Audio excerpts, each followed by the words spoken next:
खबर है आग में झुलसे संभल से। 24 नवंबर को वो तारीख जब यूपी का संभल सुलग गया। 2 से 3 हजार की भीड़ ने पुलिस पर धावा बोला। पुलिस वालों को जान से मारने की कोशिश की। चुन चुन कर उन्हें निशाना बनाया गया। मंजर बहुत भयानक था, लेकिन अब एक एक कर हिंसा की तस्वीरें सामने आ रही हैं। जो तस्वीरें सामने आ रही हैं वह चौंकाने वाली हैं, क्योंकि इन तस्वीरों में साजिशों के सबूत दर्ज हैं। जो दंगा के मंसूबे के साथ 5 वर्ष तक ये सभी लोग बिलों में घुसे थे, इस समय अपना सिर उठाने का प्रयास कर रहे हैं। ये गर्मी जो अभी उस जगह दिखाई दे रही है ना, ये सब शांत हो जाएगी इसके बाद। योगी आदित्यनाथ का यह बयान तो आपने सुना ही होगा। यूं तो योगी का यह बस बयान 2 साल पुराना है, लेकिन संभल हिंसा के बाद उनका ये स्टेटमेंट एकदम फिट बैठ रहा है, क्योंकि संभल के दंगाइयों के खिलाफ योगी सरकार ने बड़े एक्शन का ऐलान कर दिया है। अब एक एक दंगाई से हिसाब होगा, एक एक दंगाई से पाई पाई वसूली जाएगी। दरअसल उत्तर प्रदेश में दंगा और हिंसाओं पर सीएम योगी नीति जीरो टॉलरेंस पर रही है। जब जब दंगाओं की घटना सामने आई है, योगी सरकार ने पूरी वसूली की है। एक एक गुनहगार को सजा दी है और जो दोषी मिला किसी को नहीं बख्शा। लेकिन अब संभल की बारी है। संभल में माहौल बिगाड़ने वालों के खिलाफ कड़ा एक्शन लिया जा रहा है और हिंसा में जो भी नुकसान हुआ है उसका लगान वसूलने की तैयारी है। संभल में आज माननीय न्यायालय के आदेशानुसार एक जामा मस्जिद है, उसके सर्वे का आदेश हुआ था।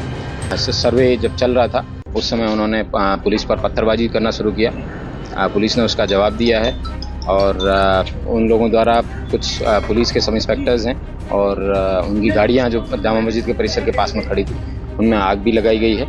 उसकी वजह से कुछ प्रॉपर्टी है उसको हानि भी हुई है। संभल हिंसा पर योगी सरकार सख्त है। नुकसान करने वालों की पहचान की जा रही है। जितना भी नुकसान हुआ है उसकी भरपाई के लिए दंगाइयों से वसूली की जाएगी। इसको लेकर सियासी पारा चरम पर पहुंच गया जब समाजवादी पार्टी के सांसद राम गोपाल यादव ने कह दिया, ऐसा प्रशासन तो अंग्रेजों के ज़माने में नहीं हुआ करता जो अब है संभल में। असल में है ये कि अधिकारी अब उत्तर प्रदेश के ये समझने लगे हैं कि जो जितना जाति करेगा मुख्यमंत्री की पसंद का वही अफसर होगा। जहां राम गोपाल यादव ने यूपी के प्रशासन को अंग्रेजों से भी बुरा बताया, तो वहीं अधिकारियों पर भी सवाल खड़े किए गए।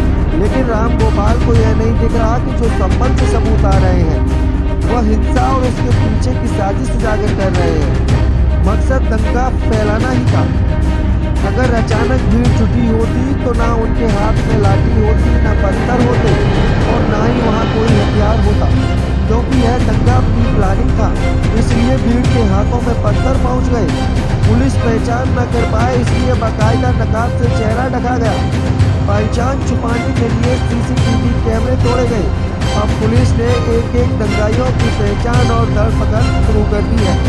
संभल दंगा में अब तक 27 आरोपी गिरफ्तार किए गए हैं। पुलिस ने हिंसा में शामिल 100 से ज़्यादा लोगों की पहचान कर ली है। पुलिस सीसीटीवी कैमरों से आरोपियों की पहचान कर रही है। पुलिस आरोपियों के मोबाइल की भी छानबीन कर रही है।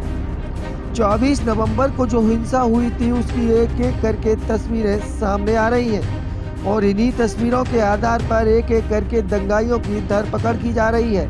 संभल पुलिस ने दंगाइयों की तस्वीर भी जारी कर दी है।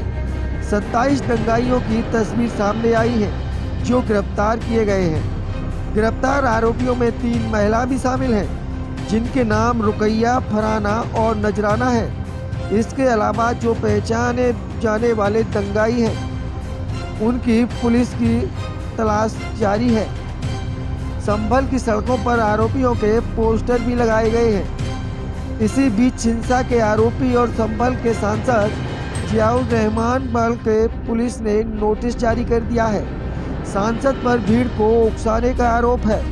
पुलिस प्रशासन अपनी नाकामी को छुपाने के लिए, अपनी लापरवाही को छुपाने के लिए, मैं अपने लोगों की मदद नहीं कर सकूं उसकी आवाज को दबाने के लिए मेरा नाम रिपोर्ट में डाला है और ये गलतफहमी के शिकार हैं।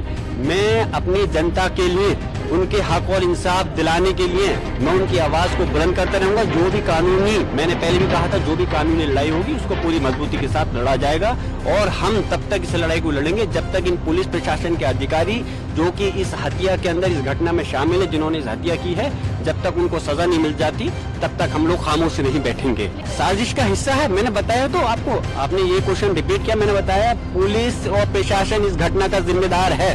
संभल हिंसा को लेकर लगातार रियासत भी गर्म है, खूब बयानबाजी भी हो रही है कि में मुसलमानों ने जो वोट दे दिया भारतीय जनता पार्टी को, ये सपा बसपा कांग्रेस को लग रहा है कि कहीं प्रदेश में साथ छोड़ दिया तो हमारा क्या होगा।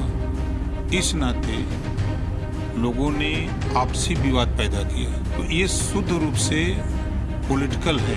मुझे गोली मारता हुआ दिखा दिए, अरे पत्थर मार रहे हैं, मुझे भी पता है पत्थर मार रहे हैं, सारी दुनिया ने देखा पत्थर मार रहे हैं। अब पत्थर मार रहे हैं तो पत्थर का जवाब आप गोली मार करके सीधे माथे पर दे रहे हो, सीधे सीने में गोली मार के दे रहे हो। 5 लोगों की हत्या हो गई, आप 5 लोगों की हत्या पे बात नहीं करते, उनके पत्थर के ऊपर आप आ गए कि रुमाल बांध लिया था।